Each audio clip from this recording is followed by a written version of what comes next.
If I could get your attention, and we'll get started this evening. I'm very pleased to welcome Rod Allen, who is currently the Superintendent of School District 79, so our local Cowichan School District.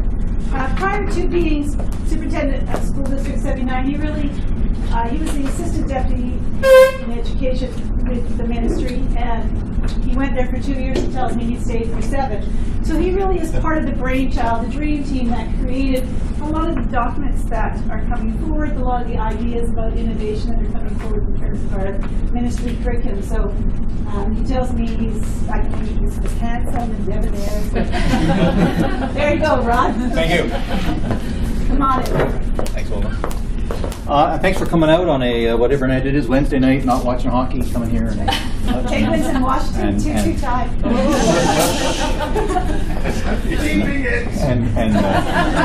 And we'll talk about kids and learning instead. So what's more important? Yeah. So well, I'm currently superintendent of schools in Cowichan. I've been here almost a year. I started in June last year. Prior to that, was in government for 7 years. Went for 2, stayed for 7. Prior to that, was superintendent of schools in Wellesley Valley, so Smithers, Houston, where I met Christine Dickinson, and she was my assistant superintendent, and I learned so much from that woman. And been a teacher, went there for 3 months, stayed for 20 years, so there's sort of a pattern in my life of taking roots and sticking around, and spent most of my time teaching and hanging out with kids. And so I think that's really what's informed this conversation in the ministry, and as we started to sort of roll things out provincially, is can we do some things that really make sense for kids? And sort of one of the bylines is, when will what we know change what we do? If we know certain things about human beings and how they learn and how brains are wired, are we reflecting that in the kinds of structures and processes and strategies that we use with young people in schools? And if not, why not? And sort of those fundamental questions started a lot of this. So I have about 75 slides. I only have 2 hours to do this in, so it's a tough crowd tonight. But please interrupt if you. I'm happy to take questions anytime throughout the conversation. I sort of want more of a conversation than me just delivering a deck of slides to you. So I'm happy to be stopped if you're puzzled about something or want to challenge me or ask more. I'm happy to do that. Just want to set a little bit of context about sort of how we entered into this conversation provincially. And we look at things like Pisa. This is primarily based on Pisa data, the international assessment that 14-year-olds across the world participate in. And this is through the Conference Board of Canada, but they looked at the Pisa assessment and TIMS assessment and saw where BC ranked. And so according to the Conference Board of Canada, based on the last full international assessment, they put BC as 3rd in the world in terms of performance of 14-year-olds. Reading, writing, mathematics, science. That's not the story you hear in the paper. That's not what you read in the Vancouver Sun. You often hear quite a different story. But when we look at the data, that's where it sits.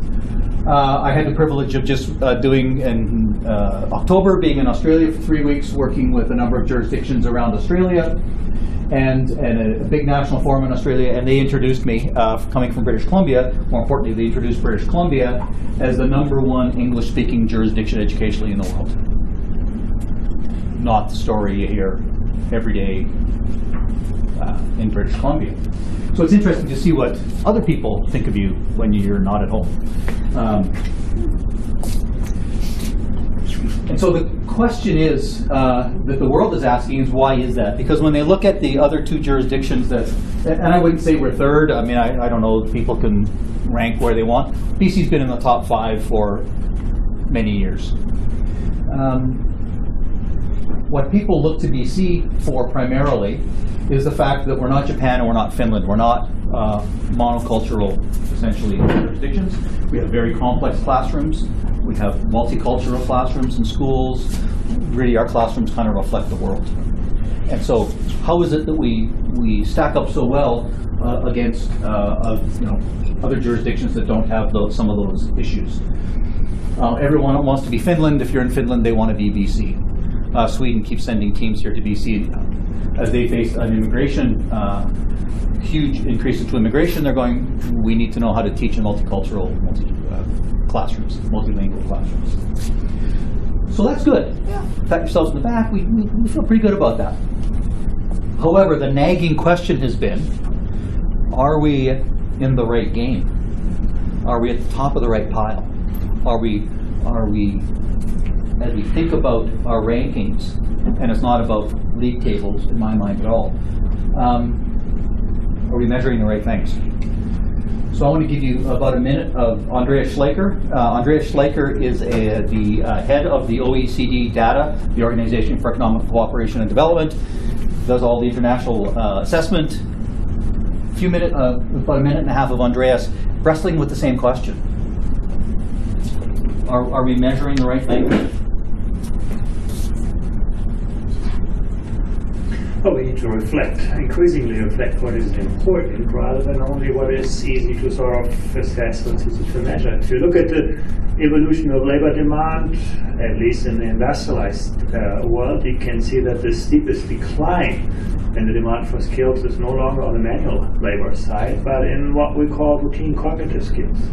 The kind of things that are easy to teach, the kind of things that are easy to test, are also the kind of things that are easiest to digitize, automate, outsource, and that's what we're seeing. We're seeing sort of the hollowing out of labor markets. On the one hand, you can see at the top end of the skill spectrum, people who can think creatively, who can think out of the box, who can integrate the knowledge of different subject disciplines. They're fine. At the bottom end of the spectrum, we're seeing declining wages, but jobs are quite stable. It's the middle part that is the worry, the kind of things that schools have focused on a lot in the past. Routine cognitive skills, teaching people something and expecting that this something is going to help them later in life.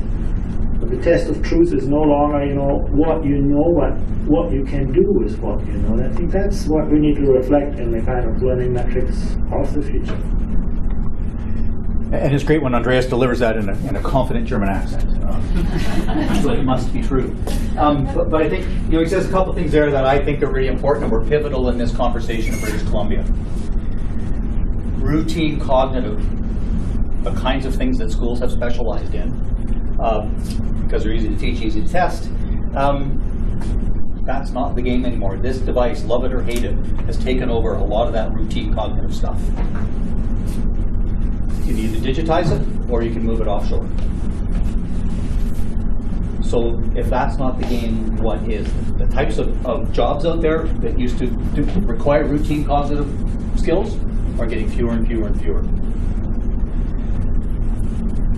So what is the game? What are the skills and competencies that we need our young people to have?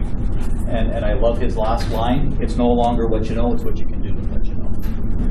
Which starts to change the game quite significantly in terms of how we think about the learning experiences of our young people, how we think about how we assess those, the kinds of tasks that we give value to in schools start to shift if it's about demonstrating in a different way.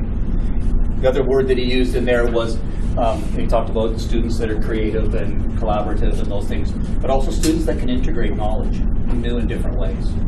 That's not something that the school system, and if Jan Unwin was here, I think she'd say the same thing about post-secondary, that either the K-12 world or the post-secondary world right now honors as much as they should about integrating and creating knowledge in new and different ways. So that really started to ask us, so it's great, we could rest on our laurels saying, yeah, we do really well on the international league tables and we're really good at some of those things, but is that enough? No one's saying that reading, writing, mathematics, those basic science, those basic foundational skills aren't important, but maybe that's not all there is. Necessary but not sufficient. So how do we add to that? How do we think about those things differently to make sure that our young people have all those skills, but they're able to apply their knowledge? So we used to think, but now we know. We used to really think that schools were places where kids consumed knowledge.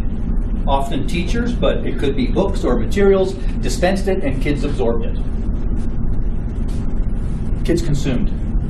We now know that more and more it's about kids producing knowledge, producing products, thinking differently about things and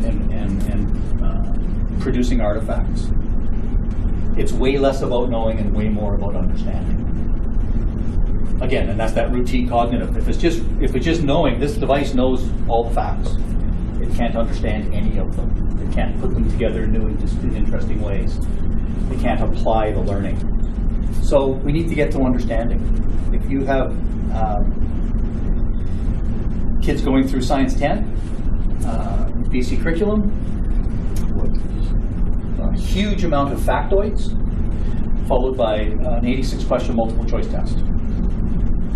No sane person would suggest that's science. They suggest we have one sane person. That's not science. That's something else. And so our teachers in British Columbia spend a huge amount of energy trying to turn that tragic piece of curriculum and that tragic assessment into some meaningful science experiences for kids. And they shouldn't have to work that hard. They shouldn't have to fight the curriculum and fight the assessment. And yet they are right now. Bob McDonald has come in for several chats when I was in the ministry, and because one of his great, quirks and quarks, Bob, one of his big concerns is that fewer and fewer young people are going into the sciences at university. Why is that? His conclusion, and I would completely agree, it isn't because our kids aren't smart enough or they're not interested, or what they've been taught in school is that science, I hate it. It's not science through experiment. It's not science through asking questions. It's not science through discovery. It's not science that kindergarten kids know. Kindergarten kids know how to do science. Ask lots of questions. Question everything. Query the world. Test it. We've turned it into something else. And my son, 2 years ago, got out of UVic with a BSc, and he would agree that was the same in university. Really not getting to the science part of science. We've turned it into something else. Having this conversation across British Columbia, one of the things that's changed in the last number of years is we talk much less about teaching and much more about learning. Much more about the output. Of course you have to have both. Of course teaching is absolutely crucial for this. But you can't just say, I taught it, too bad they didn't learn it. It has to be, what's the output? What have kids learned? What can they demonstrate that they have been able to accomplish? It's way less about answers and way more about questions. Can our kids ask good questions? Can they challenge? Are they creative and critical thinkers? Again, this device has a ton of answers, and 90% of it's garbage. So how do you question that? Do we just want kids to accept what they read, to accept what's out here? Or do we want them to challenge that and question that and filter that through good filters? Schools also way less about keeping kids in and way more about letting kids out. We will often hear questions from kids, why do we need to learn this? And often the answer starts with, because in the real world, ... School should be the real world. School, there shouldn't be a distinction. We know that engagement comes when kids do meaningful things with passionate adults, and kids develop those passions. So, and often that doesn't just happen in a place called school between 9 and 3. Those things happen all the time. They happen when they happen, especially if you're an adolescent. It probably more likely happens at midnight or 1 in the morning when their brains are on fire than at 8:30 in the morning when they're dead asleep. And yet, we sometimes, well, we almost always have that reversed. So how do we think about preventing kids from thinking the real world is something they get out there? We had Yong Zhao in the district recently. Yong is a great thinker and writer on this. We'll have him back. He wants to come and do some work with our kids. He talks about, the way he sort of phrases it is, we used to believe in just-in-case learning. You need to learn this just in case you might need it one day. And he says we need to get more to just-in-time learning. I need to learn this because I'm trying to solve this question. I'm trying to accomplish this build this project, do whatever that might be. So we have to sort of, and it's not either or, but it's shifting the balance a little bit. This is what the BC School Act says. This is the law in this province about what schools are to produce. This is what I am legally responsible for in the Cowichan Valley for kids in the public system. This is what teachers are responsible for, principals are responsible for. Pretty good list.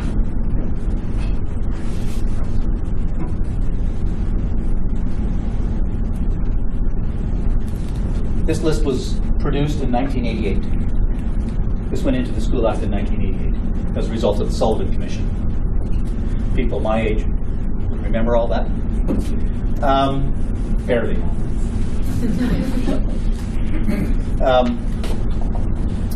And so we put this in front of with Minister Abbott, and I went out and toured the province, and we talked to business leaders, we talked to post-secondary institutions, we talked to people in the social sector, put them together into 3 large groups of people that we each met with 3 times, and talked about all this, and we would end with this, and saying, so what do you think?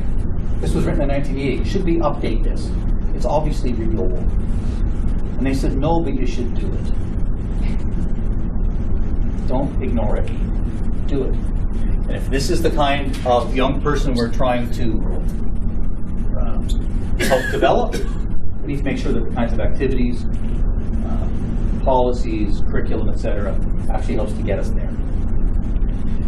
It's hard to have capable young people capable of making independent decisions if we don't give them the chance to make independent decisions and live with those consequences. No kids should fall off the cliff, but schools should be places where kids can try things and fail at them and try again. Develop grit, that stick-to-itiveness. So often we don't let that happen anymore. So how do we start to shift that culture a little bit? After several years of doing this in the ministry, this is the tattoo that I carry. I wouldn't want you having that image in your head, but and I apologize for putting it there already. There's a big difference between knowing a thing and understanding it, and the whole thrust around the new curriculum is this. There's a big difference between knowing something and understanding it. Knowing is no longer enough. Andrea said it pretty clearly. We used to think that's what mattered. Now we know it's what you can do with what you know. Still got to know stuff, but that's no longer enough. 86 multiple choice questions, not enough. 100 would be better. So in British Columbia, when we talked about learning transformation, 3 core pillars to it. First one, literacy and numeracy foundations. Reading, writing, mathematics, they're not going anywhere. You have to know that. You have to be competent in that. More so now than ever. Yeah, you just have to. I was principal of a school in Houston, British Columbia for a couple of years, and Houston had the 3rd highest producing sawmill in the world for several of those years, and you would see 3 shifts driving into the parking lot, 3 shifts driving out. The whole town revolved around shifts at the mill. They continued to be just as productive as ever, and the numbers of cars, trucks actually, just kept declining and declining and declining. Why? Because if you go into the mill in Houston, yeah, there's still a dozen trucks out there, but there are people in shirts and ties, and they're sitting behind computers, and everything is automated. The workforce has significantly changed. So all those great high-paying jobs that used to exist, no different in this community, are gone.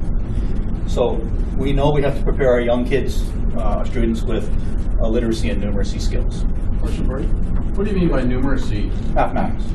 Any particular skills in mathematics, or just a broad range?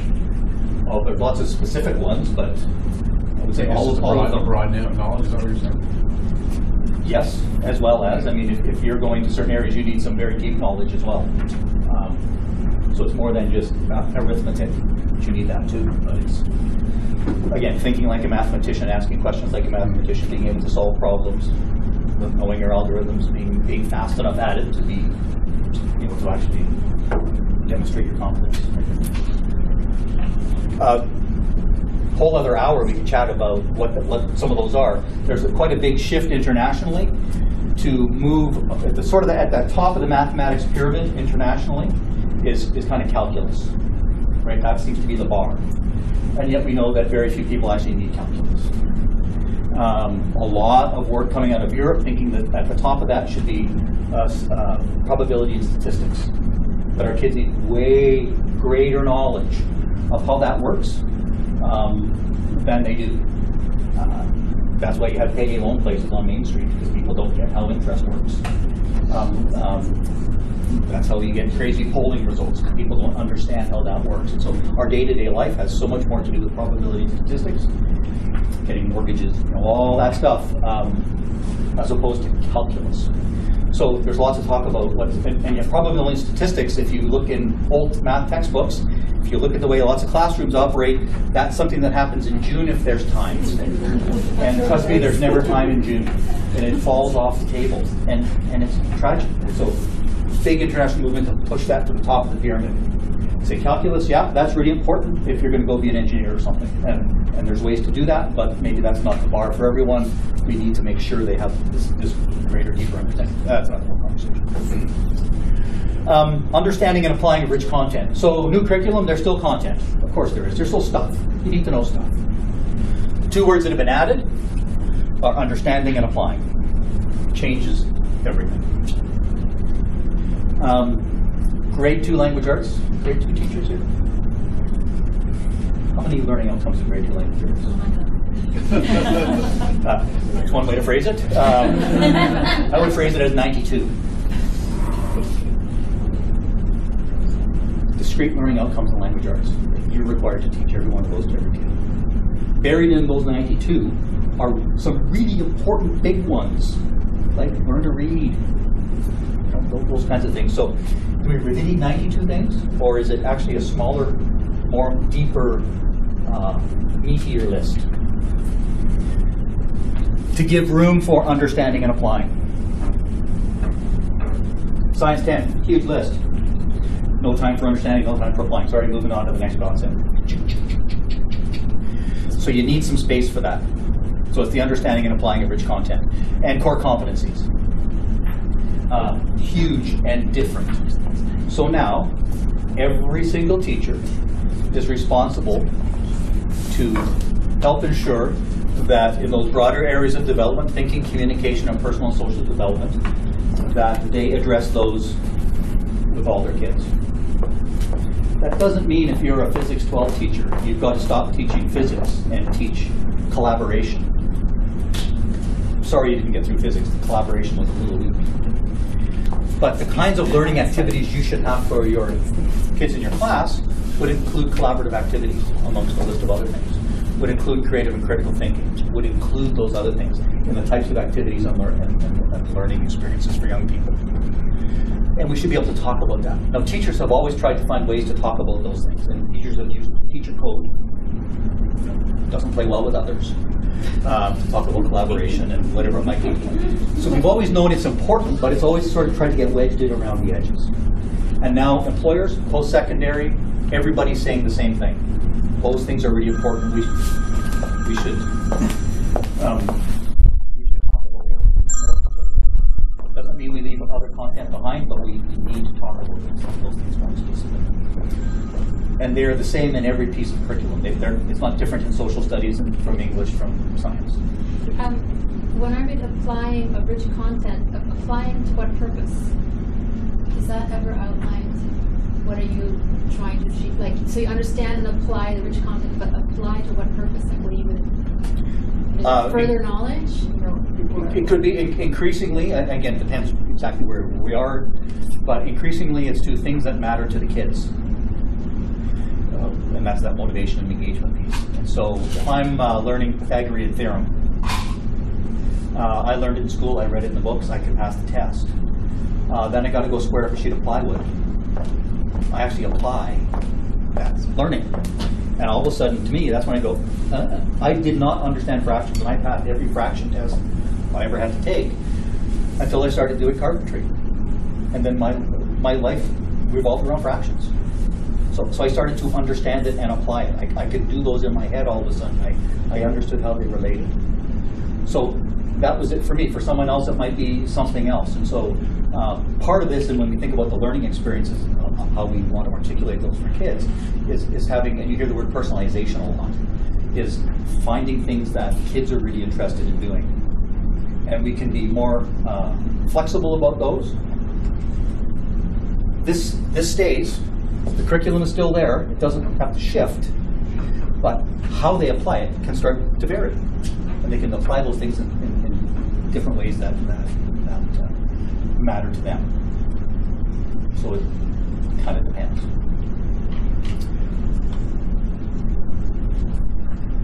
So sort of on the collaboration piece provincially, we realized about 3 years ago, provincially, that actually all the groups that kept fighting with each other actually mostly agreed. It was kind of novel for us in British Columbia because we like to think we fight about everything all the time. So government, unions, public schools, independent schools, parents, community, business, industry, post-secondary. When we actually sat down in rooms together and started saying, what are the things we'd like our young people to have? What is it that they need to know? How can we best prepare them? We're actually kind of all agreed. And it was a kind of a shocking moment. Really? Aren't we going to fight about this? Actually, not so much. But we did realize that the same old behaviors wouldn't get us collectively what we want. So we have to behave differently together. The adults should behave nicely to get the right kinds of learning outcomes for the kids. So it's been a pretty remarkable journey in terms of, well, I chair the Innovation Partnership in the province, which is funded by government, but it's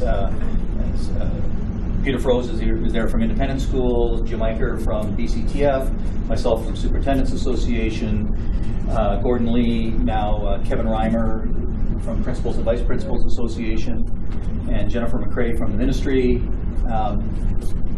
And in order to spend any money to support innovative practices in school, the five of us have to agree.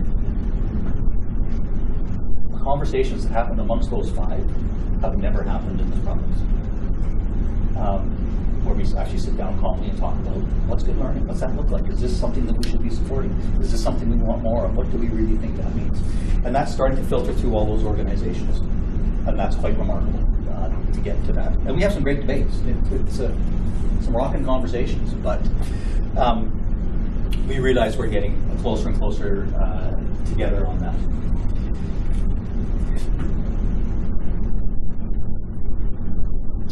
So new curriculum focused on kids and the skills they need in a rapidly changing world. So if Yang Zhao was here, he makes a great point, and I think it's one that people of my generation, I'm way older than all of you, struggle to understand. I'm not sure I can actually understand it. When I was a kid, I went to school, and school was to prepare me for the world that came later. And I knew what that world looked like. It prepared me for existing jobs. I could sort of go, I think I want to be a teacher or a doctor or a lawyer or a mechanic and whatever. And I could go get those skills and I could go off and be that thing.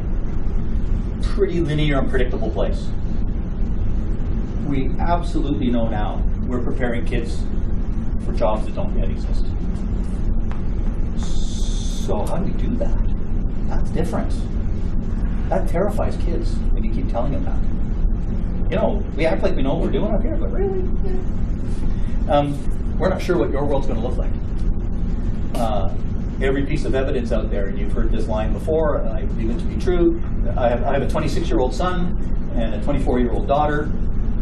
They will likely have 5 to 7 discrete careers in their lifetime. No longer like me that sort of went down one career path, and I've had lots of adventures along that path, but I've stayed in education my entire career. They likely won't. Fortune 500 companies are flipping so fast. The world is changing so quickly. I'm not even sure my kids know what the word change means. I think it's just always shifting to them. Change is their steady state. So what are the skills we need to provide our kids with when we can't really predict the future? Again, we know it's mathematics. We know it's those basic foundational skills, reading, writing. We know it's collaborative, those collaborative kinds of skills, creative thinking, etc. Metacognition, being able to teach themselves how to learn. So we looked at what's going on around the world, engaged with a pile of jurisdictions over the last 5-6 years. but what's happening around the world. I belong to an organization called GELP, the Global Education Leaders Program, and it's folks from 12, 15 jurisdictions around the world that are all at the same place trying to puzzle through this. Finland, Australia, New Zealand, British Columbia, a couple of the states in the United States, Brazil. Stunning stuff happening in education in Brazil for completely different reasons than we face here in BC. Anyway, Scotland, a whole variety, huge international conversation, all trying to sort out the same questions. So we looked at what they're doing. We developed it side by side with teachers from across the province, PCTF, independent schools, principals, vice principals, etc. That actually sat down together and wrote curriculum together. It was kind of cool. It hadn't happened in a long, long time. And we did it simultaneously, which is crazy. Typically what happens when you write curriculum is you start with one piece and you write science, and then the next year you take on math, and the next year you take on social studies, and the next year you take on, 12 years later you start again. We don't have 12 years in between those things anymore. Things are moving far, just content is moving far too quickly. You just can't write something and lock it down and say, here's what you're going to teach, and expect that list to still be true in lots of cases 12 years later. So we did it simultaneously, which means that constantly throughout that process, we were able to check how things looked across all the subject areas and how they looked throughout the 12-year expectancy of a child's time in school. So we were able to keep testing that all the time. Crazy making, but I think we have a far richer, connected, aligned curriculum now. This is what's out. The stuff in green is out, and this was an optional year for that. Next year, there was only one curriculum. That's it, the new stuff. What's in blue, and this is K-9 still, Applied Design, Skills and Technology, Career Education, and Core French. It came out a little bit later. And I'm betting they're going to say that next year that's required. Huge acceptance of the new curriculum by teachers. Absolutely huge. Core competencies are all up there and posted. I encourage you to go online, take a look at it. It's all clicked down. You can see it all there. Again, created by districts. A group of teachers in Cowichan helped to inform the personal and social development piece. Teachers from across the province coming together in writing teams to develop competencies. What's the continuum look like around creativity? That's a tough one. What's it look like around collaboration and various aspects of personal and social development? So stunning work. If you go on there and you can click through the profiles, and there's tons of video samples and work samples from kids, so you can sort of look at things and go, I think what I've just seen is somewhere around here. That seems about right. Because as we develop the language about that. That's it, sort of in a nutshell. That's notice this is a ministry slide I've stolen. This is it in a nutshell for for the next 3 years. That's this year. Trial of K-9 curriculum.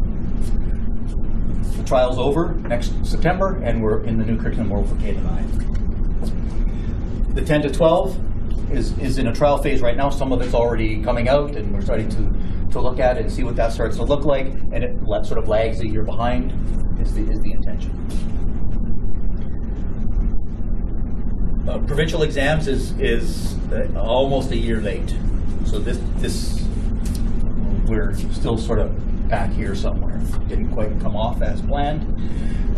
We had an advisory group of people from across the province, including independent schools, BCTF, Mariam Tapel-Lafond, Finesque, First Nations. Everybody was there.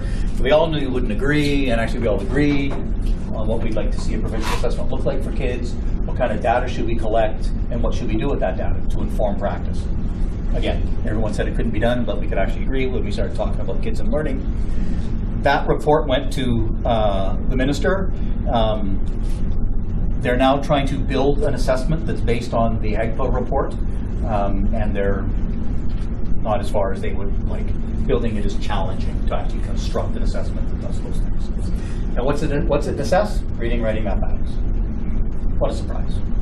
But we kind of knew that. It does it in some different ways that are make more sense. New provincial exams. I can't tell you because the camera's on, and I don't want to be caught out. But I wouldn't be surprised if there's an announcement real soon now that says graduation exams are done for a year. Let's take a pause. Let's regroup and see where the province lands around graduation exams. Currently, there's 5 spreading between grade 10 and grade 12. Science 10 would be one of those. Several of them universities don't care a hoot about. They don't add value to making good decisions for kids and learning.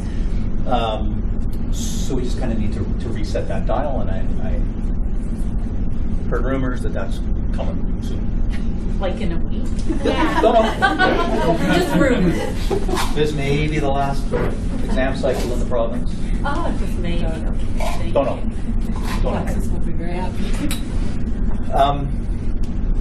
Because in order to write, you have to read, from government's perspective, you have to take your resources that are currently writing current ones and put them on the new stuff. You can't, unless you're going to double your workforce, you can't do 2 things at once. And when the last big round of curriculum adjustments came, there was 120 people in the ministry working on curriculum. When we did this, there was 8. Just 8. Which is why I had to use people from the field who actually knew what they were doing to really inform that and do a lot of that work. So it's not a big workforce back there. So right now, like I say, they've engaged a bunch of professional folks, post-secondary folks, to try to build FSA type exams or assessments, as well as starting to cast their mind to what this world looks like. I firmly believe graduation assessments will come back, but they'll come back significantly different, I think, and more line up with what we believe to be important. But I don't work there anymore, so what do I know? K-9 reporting order. So we know if we do this differently and do this differently, we can't keep reporting out in the same old ways. And parents tell us, anyway, they tell me, sort of old standard report cards don't really tell enough of the story. We want more, we want better information about how our kids are doing. What does that look like? How do you know? How do we enhance that communication back and forth? It's probably not just a piece of paper 3 times a year. It's probably something far deeper and ongoing and meaningful than that. So I think government has this thing in the right order where they're saying, let's look at a whole bunch of new practice that's happening around the province. And there is a ton of amazing stuff going on around the province. Some using technology, some using good old-fashioned no technology, just phone calls. I was going to say email, I guess that's new technology. It's kind of old technology. But you will see a new reporting order, and again, I think this is year optimistic. I think you see a new reporting order here that comes out and starts to frame in a policy way what good practice should be, rather than somebody in government saying it shall look like this and everyone will use the same report card. And on November 3rd, oh, we have friends. And on November 3rd, or whatever it is, you're going to get this piece of paper. So in order for all this to happen, up here, this interfaces with the post-secondary world. So you can't change too much here unless you're also having a lot of thoughtful conversation going on with the post-secs. So what's that look like out there? What is it you need to know about our kids for them to be successful? I call it the 3-beer conversation. I'm at 40 minutes. I call it the 3-beer conversation. You go to a dean of admissions or pick a faculty and say, how's it going? And they go, oh, it's great. If you guys at K-12 could just get your act together, our world would be heaven. By beer number 3, their heads in their hands going, oh man. We agree that how we admit students to post-secondary doesn't work very well. What we currently use are very poor indicators of students' actual success in the post-secondary world. A report card full of straight A's in math doesn't necessarily translate into success in the post-secondary world. You don't need to take a math or whatever it is. We know there's a bunch of other things that really, really matter. So what are those things? And that's been the conversation we've been having with the post-secondary. What are the things that really, really matter? I had a meeting at one of the big 3 universities here with all the deans of all the faculties. Sat them in a room and said, what is it you need to know about kids when they're coming into your faculties that will allow you to make good placement decisions? And the Dean of Engineering kicked it off, and he said, here's what I know. I know that looking at Physics 12 and Math 12 marks is the worst thing we could do. What do? We look at Physics 12 and Math 12. I say, what is it that you need? What more? He said, of course, they need to be strong on those things. Nobody's saying they shouldn't. They don't matter, but that's not enough. This is an engineering dean. Collaboration. Can they work together? Do they work in high pressure teams? Can they meet deadlines? Do they have grit? Can they start a project and finish a project? Can they struggle and fail and step back and go, oh, that didn't work, and start again? Do they ask good questions? He says, if we knew that, that's a far greater predictor of success in the engineering world.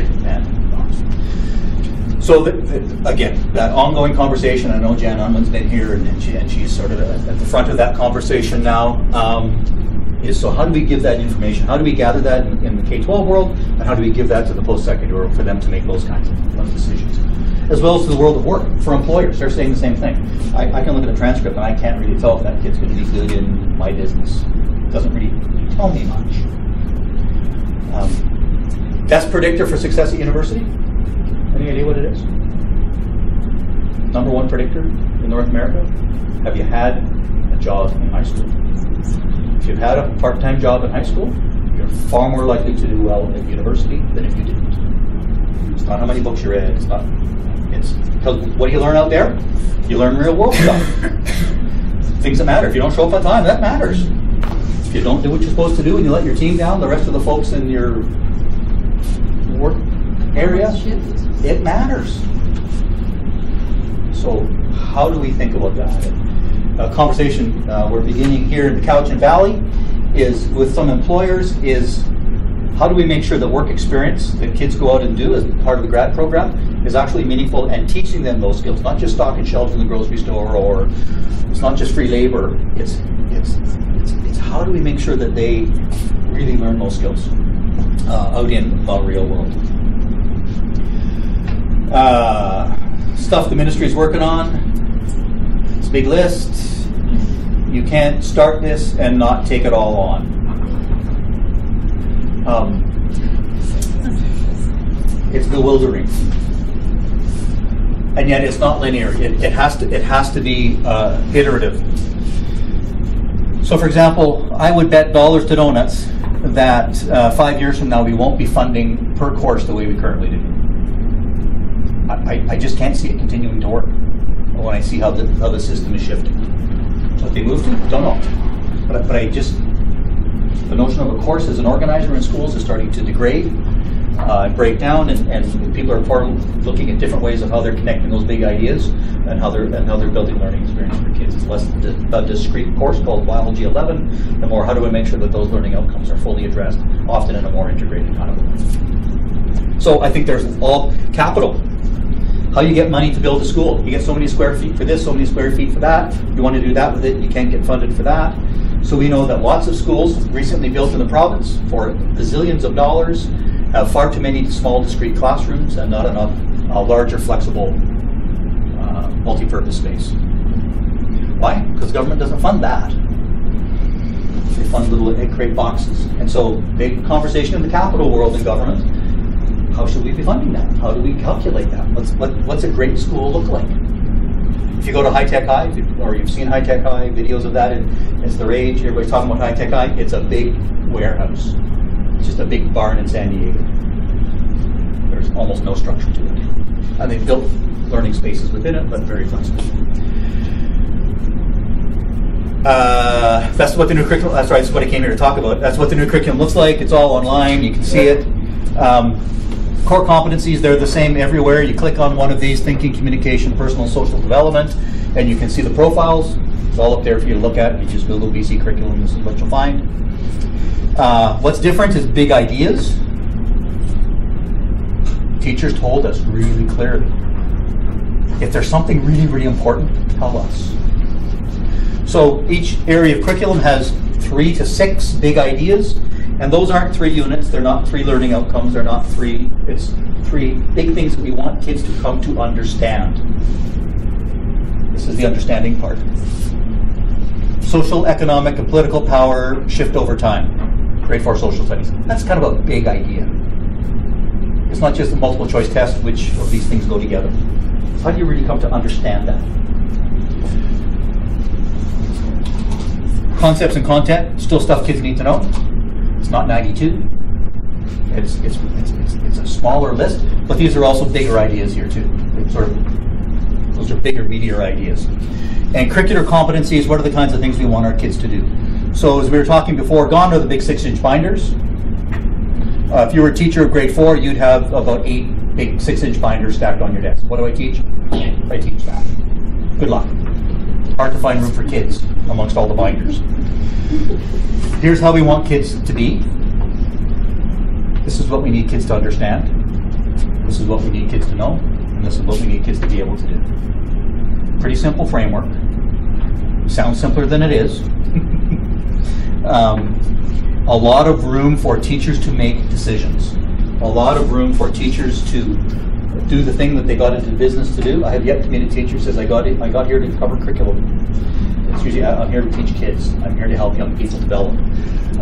Lots of ways to get at these big ideas based on what the kids in your class are interested in. The kinds of local things that mean a lot. If you're up at Lake Couch, you might be doing a bunch of lake studies stuff with some of this to address these big ideas and the concepts and content, because you have much greater space. If you're in downtown Toronto or downtown Vancouver, you're thinking of a different way to do that. So lots of flexibility. That's Science 9. Big ideas in Science 9. Humans live in constant interaction with microorganisms. An element's properties are related to the arrangement and energy of its electrons and to its atomic size. These are not dumbed down these are not dumbed down ideas. The interaction of electrons allows atoms of different elements to form compounds. 4 fundamental forces govern the interactions of matter, etc. Nobody's making this any easier. In fact, it's really up to the game, I think, of this curriculum. But what really matters is not curriculum, it's what you do with it. So, how do we use the enabling nature of this curriculum in schools to engage kids in their learning? Curriculum's just a policy. Who cares? Curriculum's teacher stuff. Who cares? What matters is this. How do we engage kids in that learning? This new curriculum enables a whole lot of new stuff to happen. Stuff we've always known is true. I already talked about the K-12 Innovation Partnership. I've got a groovy little movie, but I'll stop there so you can ask me hard questions. That's it. That's what we want. So I have a question. When you started, you said that the middle job types are falling away, and so there's sort of the low end, sort of the mechanical, low end job markets, and the high end job market is continuing, and everything else in the middle can be replaced by those sort of routine cognitive, clerical kinds of things. Yeah. So how does this curriculum cover those two extreme? Like I'm just thinking, say your carpenter example. So somebody becomes a carpenter, how are they? And they're sitting in a classroom with somebody who is going to maybe, find out about solve the problem of fusion or something. And how does this curriculum cover both needs? It is flexible enough to allow kids to follow passions, or for teachers to allow clumps of kids to sort of head off in some different areas of interest, different roads. It needs to be hands-on.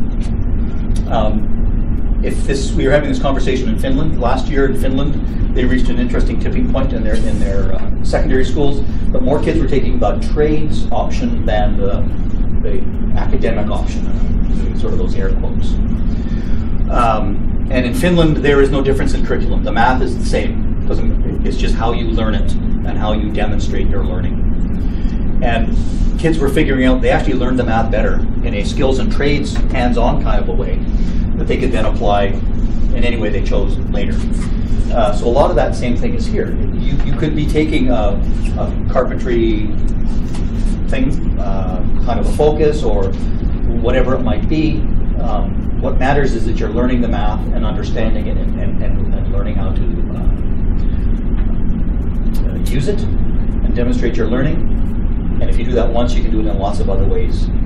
It's not just sitting out of a textbook, right? So it's letting kids follow passions. And my kids, those passions change every 20 minutes. This isn't about deciding I'm going to be a fireman and grade 2 and saying I'm taking the fireman path through school. We know those kids change all the time. What matters is what they're doing now, they're interested in, they're passionate about, especially in those adolescent years when Csikszentmihalyi tells us that flow happens in the brain, and adolescent brains are wired different than anyone else, thankfully. They're wired to learn, experience new things, follow their passions and interests. It's just our school doesn't sort of do that. So how do we allow that to happen? But there continues to be a really increased focus in British Columbia around skills, trades. The Cowichan Trade Center that's going on here is remarkable in allowing kids to follow those interests. And a lot of kids come through that and they go, yeah, I don't think that's actually what I want to do. The joke at BCIT is that they're UBC's finishing school. I'm a living example of that. My son, I talk about this stuff all the time, and my kid, well, you get that degree to fall back on, because you never know when you're going to need that BSc. I don't know what a BSc actually gets you. We'll find out maybe. He graduates, comes back, hands it to me, says, this is for you, I'm going to go be a pilot. And so now he's a commercial pilot. Followed his passions, but what he learned was how to learn, how to apply his mathematics, because that's all flying really is advanced mathematics. And was able to sort of follow those passions. So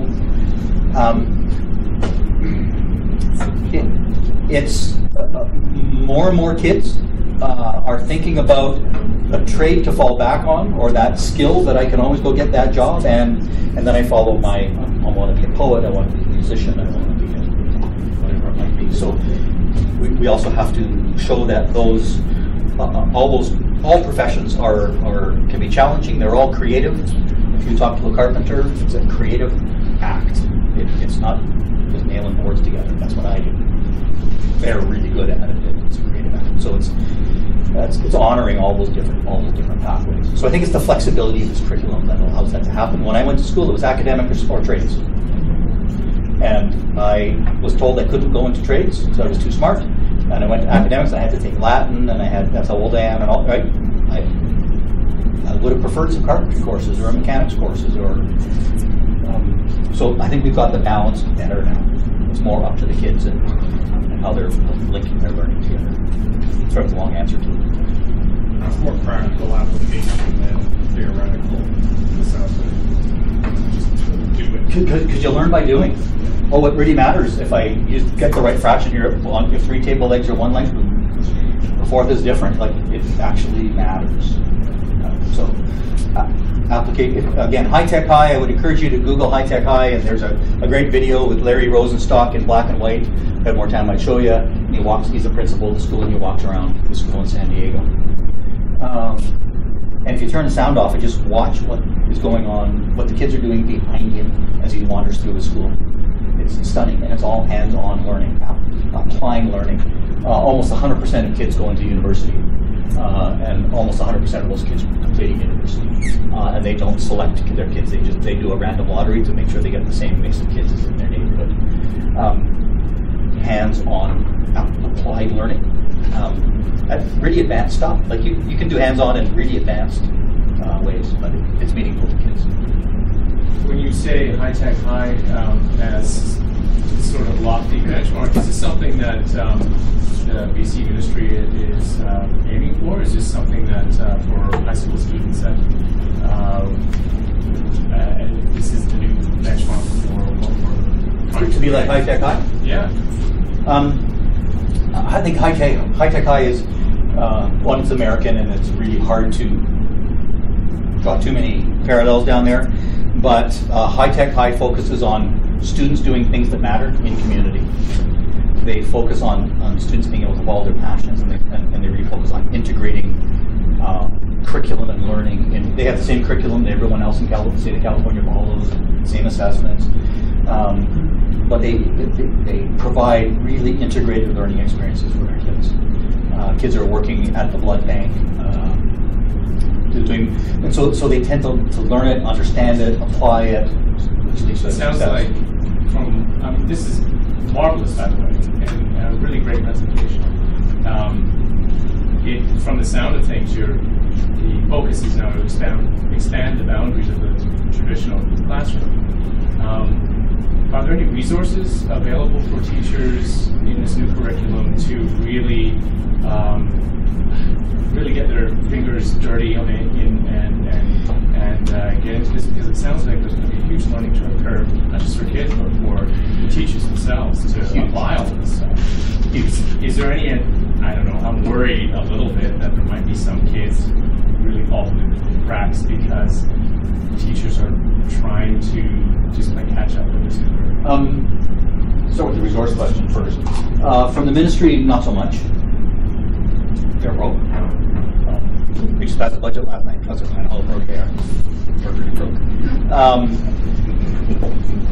But what they did this year is they made 10 hours available, mandatory across the province, in the public schools for teachers to get together, learn about the new curriculum, start to understand it, come to terms with this. In our district, we did 4 half days, lots of great activities with teachers, walking them through it, having them understand it, thinking about how they're going to apply it. Next year there will be 5 hours, so half the amount of time next year, and theoretically nothing the third year. There's a lot of lobbying going on to try to keep that time up because teachers do need some time. I think what you're going to, sort of the falls at the cracks part of the question, I'm actually not as worried about that, because I think what teachers are pretty sane and caring, kid-first people, mostly. And they're not going to put kids at risk while they're figuring this out. My line is no child will be harmed in the making of this movie. So they're going to start with sort of some baby steps and try something. Start in one area to personalize the experiences for kids. Start to build an integrated experience in one area that they feel pretty comfortable with, and then they'll do more, and then they'll do more, and then they'll do more. So this isn't like in 1 year we have to implement something completely new, and all the stuff we used to do is gone. All the good stuff we've done forever, teachers done forever, is still there. It hasn't changed. One of the most transformative teachers I've ever worked for, she taught grade 2 next to me in my first principalship, Mrs. Monkman. Hi, Mrs. Monkman. Didn't use technology, was just this lovely old-fashioned grade 2 teacher who nailed it. She personalized it for every child. She integrated, like, part of this is just what your grandma knew was right. It's kind of, was right. The technology is helpful. It enables a lot of those things. Some of it's just clearing away the clutter so that we can get to the teaching we've always known we needed to do. That's what our First Nations colleagues would say. I haven't even talked about First Nations here, but First Peoples Principles of Learning and have guided this whole thing. They've known all along you can't teach kids in a factory. We have come to the conclusion now you can't teach kids in a factory, and we're trying to de-factory the learning experience. Curriculum's an enabler of that, and they've known that forever. So I don't know what percentage, but a ton of the stuff that's golden is going to continue. But you'll see increasingly, I think it will be more challenging in secondary than elementary. I think secondary is going to be a bit of a tougher challenge, which is why exams getting out of the way and some of those things allowing for some space is a good thing. Could we use more resources? Yeah, for sure. But the jurisdictions that have, and I realize I'm deep into overtime here, the jurisdictions that have tried to do this through lots of money, New York City, tanked. They set up innovation places. They dumped tons of money through Mayor Bloomberg into some interesting sites, and they poured a bunch of money in and stood around and said, okay, now we're going to watch you innovate and do stuff differently.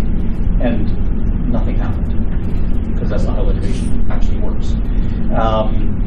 Where it did work, it worked because there was huge amounts of cash, unreasonable supports. So One of the things that as other jurisdictions around the world are watching BC, because we're sort of towards the front edge of this whole movement internationally, is that we've actually, the ministry, back in my day, in my division, we had less money every year to do this. Which means you also have to stop doing some stuff. This isn't keep doing everything you've been doing and add some more, is you have to have conversations about what you take away that isn't required, isn't necessary anymore.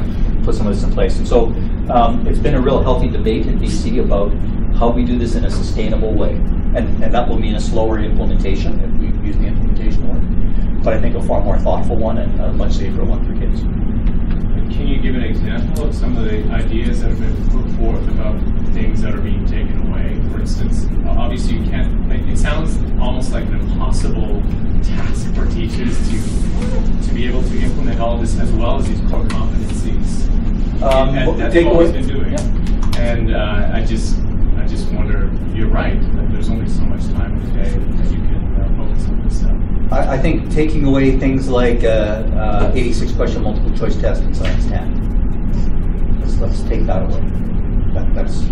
And not worry about preparing kids for that silly test, and worry about them preparing them to understand and be able to do and think like a scientist. That would be one example. Thinking hard about how we the kinds of assessments we use to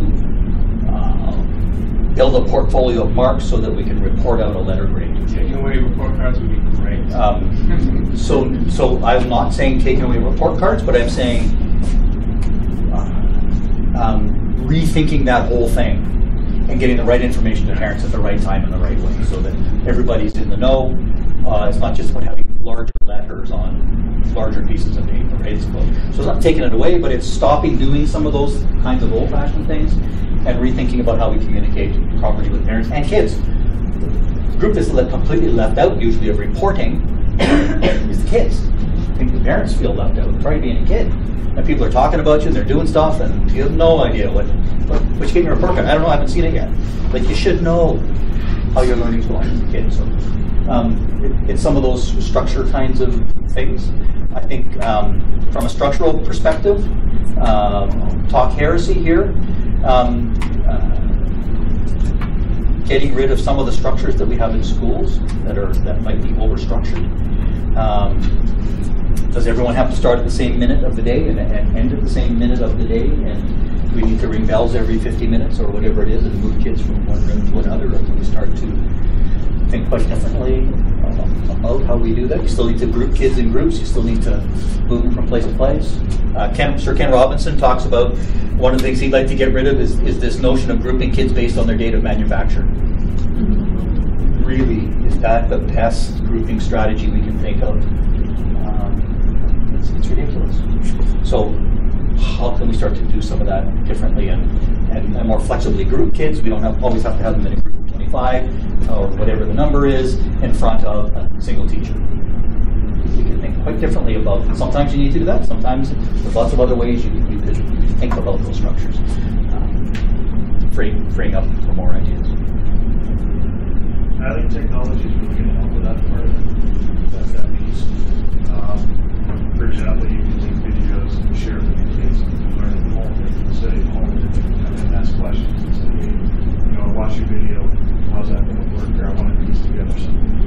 You can get communicate with people all over the world that they can have the same option for those. Those are kind of things we're looking at here in Margaret's and adding those pieces of technology.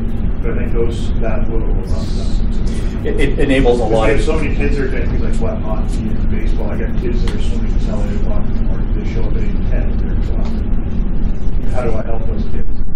Right? If they show up at 9 o'clock, if they miss much, I've got a little video that you can share with them what I did. I don't know. We see Kelowna's doing a lot of work, especially in mathematics, around flipped instruction or flipped classrooms, which is using its, often one of the structures we believe to be true is the teacher is the purveyor of content, and their prime job is to deliver content. Used to be how it worked, and teacher would stand at the front and deliver content, and that's what you used your group time for. And then kids would go home and try to apply it, and that was called homework. And kids would go home and they go, actually, I thought I knew this, but actually I don't. who can help me? And parents have a cranky evening, kids are in tears. It works really well. You've all lived that dream, I'm sure. I certainly have.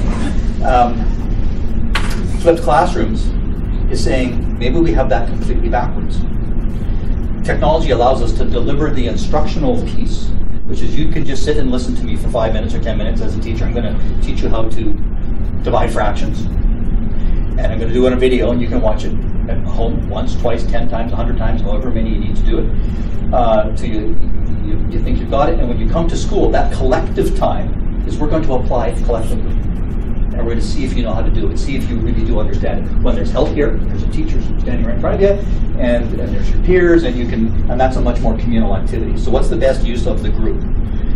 It's way more in the application than in the learning. Because the fact that you have 25 kids in a room sitting there doesn't mean they're doing anything collaborative or collective, or it just means they're sitting there. Just like you tonight, you're being very polite, sitting here.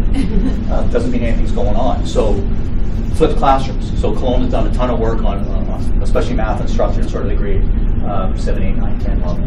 Really interesting results.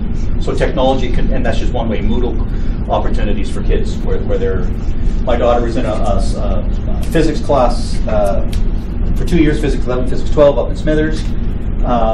And about a third of the kids were real live kids in her class with her and the teacher. About a third of the kids were there online synchronously. They were actually there, you could see faces on the screen from other parts of BC. And about a third of the kids were there, but you didn't see them live. They were there asynchronously because they were either working or for whatever reasons couldn't show up at that time. They would see the video and stuff, so it was all taped. And but you got to know those kids through online activities, and you're working together. So stunning opportunity for her as a bricks and mortar kid who was actually physically there in class. She could go watch the video several times. How did he do that? No, I thought I had it, but I want to go watch it again, or I want to see how that experiment works. So technology can be really. This isn't about plugging kids in. And High Tech High that I mentioned, there's almost no tech at High Tech High. It's mostly tech like hand drills and paintbrushes and musical instruments. It's not really about high tech, except for the name. That seems to be the new big thing too, is the maker movement. Yeah, huge. Maker movement, which is kids not just using technology but building technology. Kids experimenting with Arduinos and Raspberry Pi and circuit boards, and building and design process is huge in our thinking and what we need to get over to kids. And so how do they experience the design process? But by designing and building. And maker movement has also got a lot to do with doing things that matter. So they try to solve real world problems. I was visiting a classroom, a group of kids up at Vanier in Courtenay-Comox 2 years ago. And the problem that they were solving through a maker kind of an approach was an app to help manipulate electric wheelchairs. Stunning. And they started with, how do we help people in wheelchairs that don't quite have the tech and they can't, I want to help move them around, and so they built this gizmo. Pretty cool. But it's also doing things that matter to real people, not just playing around with mechanical Lego, which is what I do. Any more questions? I live close by, so Yeah. any more questions, let me know. Well, thank you so much for sharing with us. And it is a really changing time in the province, because we have, our public school superintendent sharing information with an independent school, and probably even 2 or 3 years back, that just wouldn't happen. We'd be on such different sides of the fence as to where we're at. So thank you. We could actually collaborate. I know, we can actually collaborate now. It's a changing Pretty world. sure you're the enemy. Headed with you. So it is really very much a changing world, and we really are looking forward to being able to implement the new curriculum, and certainly doing it in collaboration with other independent schools, the public school, what the ministry provides for us, and certainly what we see happening around the world as well. So thank you so much for sharing with us tonight. Thanks. And, Thanks for your patience. coming up.